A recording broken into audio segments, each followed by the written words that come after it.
उक्ता में रासलीला के मंच पर मौजूद हमारे गोविंद यादव शास्त्री जी रहा निवासी हैं और मेरे साथ आए हुए कांग्रेस पार्टी के विधानसभा के दातागंज के प्रभारी केपी सिंह जी, हमारे दातागंज के युवा ब्लॉक अध्यक्ष भाई विजय बहादुर जी, समरेर के युवा कांग्रेस के ब्लॉक अध्यक्ष भाई अभिषेक यादव जी, सोशल मीडिया के जिला अध्यक्ष भाई नवनीत यादव जी और यहाँ मौजूद भाइयों बहनों, मैं आप सभी का, बुजुर्गों, मैं आप सभी का अभिनंदन करता हूँ, आप सभी को प्रणाम करता हूँ।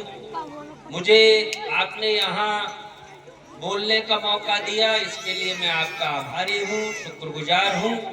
हमने ये जो मुड़ा पुख्ता पुल है, इसको बनवाने के लिए संकल्प लिया था संघर्ष करने का।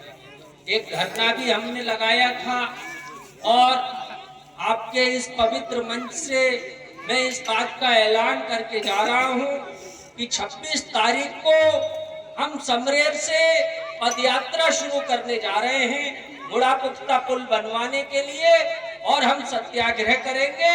जब तक ये पुल नहीं बनेगा हम पीछे हटने वाले नहीं।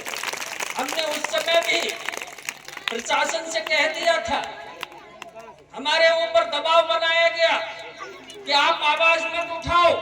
हमने प्रशासन से कह दिया था कि हम जेल जाने से नहीं डरते, मुड़ा पुख्ता पुल बनवाने के लिए अगर अजीत यादव को जेल भी जाना पड़ेगा तो हम पीछे नहीं हटेंगे। हमने कहा कि हमें आप जेल भेज दो। 2 महीने का समय लिया था प्रशासन ने। 10 साल हो गए सरकार को। यहाँ भारतीय जनता पार्टी के विधायक हैं, लखनऊ में भारतीय जनता पार्टी की सरकार है, दिल्ली में इनकी सरकार है, डबल इंजन की सरकार।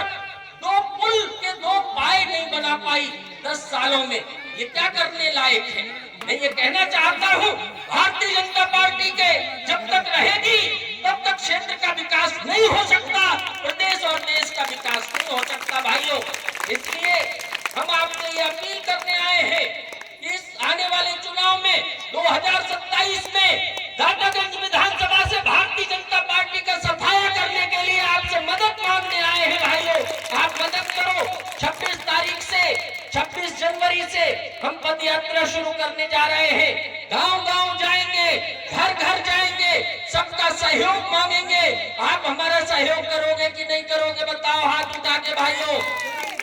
मुझे पूरा भरोसा है, जब इस पवित्र मंच पे आपने मेरा सहयोग करने का वादा किया है तो दुनिया की कोई ताकत मुड़ा पुख्ता पुल बनने से अब नहीं रोक सकती। इस बात को हम कहना चाहते हैं। हमने 2-3 मुद्दे और उठाए हैं। इस इलाके में मैंने देखा तमाम बड़ी-बड़ी बातें लोग करते हैं, लेकिन कोई उद्योग नहीं लगा है जहां हमारे नौजवान रोजगार कर सके, जहां काम कर सके, ऐसा कोई उद्योग धंधा नहीं लगा है। हमने इस बात का ऐलान किया है कि इस दातागंज के क्षेत्र में, समरेर के क्षेत्र में चीनी मिल लगनी चाहिए, जिससे किसानों के लिए सही रेट गन्ने का मिल सके, किसानों के जीवन में खुशहाली आ सके और चीनी मिल में किसानों के बेटों को रोजगार मिल सके। ये हम इसके लिए हमने ऐलान किया है संघर्ष का। भाइयों, जो पदयात्रा में है, हमने जो मुद्दे उठाए हैं, तमाम आवारा पशु घूम रहे हैं। आज मैं एसडीएम से वार्ता करके आया हूँ दातागंज तहसील में। मैंने उनसे कह दिया कि हम पदयात्रा करने जा रहे हैं और हम सत्याग्रह भी करेंगे, इस बात को जान लीजिए। मैं आपसे कहने आया हूँ भाइयों, एसडीएम से हमने कहा कि इस पूरे इलाके में तमाम जमीनें खाली पड़ी हैं हमारे, लेकिन भाई भूमिहीन है, तमाम लोगों के पास जमीनें नहीं है। अरे भाई पट्टा कर दो। जिनके पास जमीन नहीं है उन्हें 1 एकड़ कृषि भूमि के पट्टे मिलने चाहिए। इस बात के लिए हमने आंदोलन करने का ऐलान किया है। पदयात्रा में हमने इस बात का ऐलान किया है कि जो आवारा पशु हैं, दिन में किसान खेत में काम करता है, रात को खेत की रखवाली करता है, हमने कहा कि मुड़हा के आसपास इतनी जमीनें खाली पड़ी हैं, उसमें गौशाला बनवा दो। एक गौशाला बन जाए, जितने आवारा पशु हैं उनको वहां पर गौशाला में बंद कर दिया जाए, तो किसानों के जीवन में खुशहाली आ सकती है। इस बात के लिए हमने एसडीएम से वार्ता की। आज हमने इस बात को कहा है कि जितने भी लोगों के राशन कार्ड नहीं बने हैं, उनके राशन कार्ड बनने चाहिए। गांव-गांव हम जाएंगे, घर-घर जाएंगे, जिनकी यूनिट नहीं चढ़ी है उनकी यूनिट चढ़नी चाहिए। और हम ये कहना चाहते हैं, अगर ऐसा नहीं होगा तो हम भारतीय जनता पार्टी की सरकार की ईंट से ईंट बजा देंगे। भाइयों, हम पीछे हटने वाले नहीं है, हम जेल जाने से पीछे नहीं हटते। हमें कई बार योगी जी ने जेल में डाल दिया, बदायूं जिले में मैं अकेला जिला अध्यक्ष हूँ विपक्ष का, जिसने बदायूं जिले में जेल की रोटी खाई है। हमने तो योगी जी से कह दिया, हमने कह दिया कि योगी जी, अजीत यादव तुम्हारी जेल से नहीं डरता, तुम्हारी पुलिस से नहीं डरता। योगी जी, जब तक जेल में चला रहेगा, आना जाना लगा रहेगा, हम जेल से डरने वाले नहीं हैं। हमारे तो जो इष्ट देव हैं श्री कृष्ण जी, वो तो जेल में ही पैदा हुए थे। जेल हमारा दूसरा घर है भाइयों, इस बात को हम कहना चाहते हैं। इसलिए हम पुलिस की धमकी से, जेल की धमकी से डरने वाले नहीं हैं। इलाहाबाद विश्वविद्यालय में मैं पढ़ के आया हूँ, पुलिस की लाठियां खाते खाते हमारे बाजुओं में ताकत आ गई है। अब पुलिस की लाठी से हमें कोई डर नहीं लगता है। मैं आपसे कहना चाहता हूँ, आपका बेटा हूँ, आपका भाई हूँ, आपके लिए आवाज उठाने आया हूँ। इस पूरे इलाके में मैं आपका सहयोग मांगने आया हूँ। 26 जनवरी से हम यहाँ पद यात्रा करेंगे, आप हमारा साथ दीजिए। और अपने लिए नहीं, अपने लिए कुछ मांगने नहीं आया, मैं आपके लिए लड़ाई, आपकी आवाज को उठाने के लिए आया हूँ भाइयों।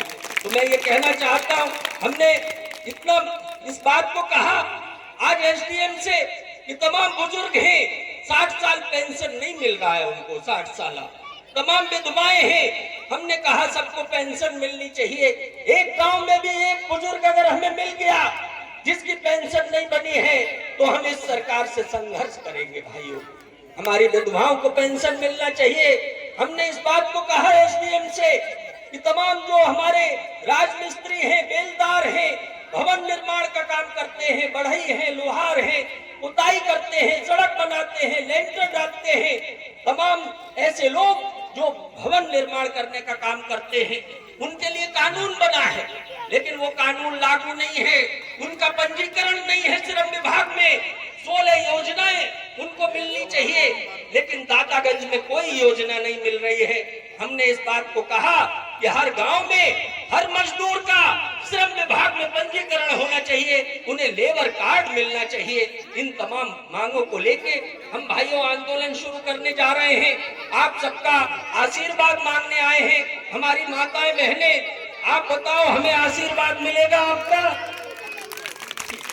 हमारे बुजुर्ग, सबका आशीर्वाद है हमारे लिए। तो भाइयों, इतना निवेदन करके मैं अपनी बात समाप्त करता हूं। आप सभी ने मुझे जो आशीर्वाद दिया, प्यार दिया, आंदोलन में भी आपका साथ मुझे मिलेगा। और भाइयों, ये बताओ, अगर योगी की सरकार, ये जालिम हुकूमत हमें जेल भेजेगी, तो क्या अजीत यादव अकेला जेल जाएगा? कोई साथ भी चलेगा? सब लोग चलेंगे? ठीक है। तो मुझे पूरा भरोसा है इस पवित्र मंच पर, पावन पवित्र मंच पर मुझे आपने इतना हौसला दिया, इतना साथ दिया, निश्चित तौर पे दुनिया की कोई ताकत आपकी आवाज को उठने से अब रोक नहीं सकती है। और हम इस जालिम हुकूमत को हटा के रहेंगे। आप सभी का बहुत बहुत धन्यवाद। इनकलाब जिंदाबाद।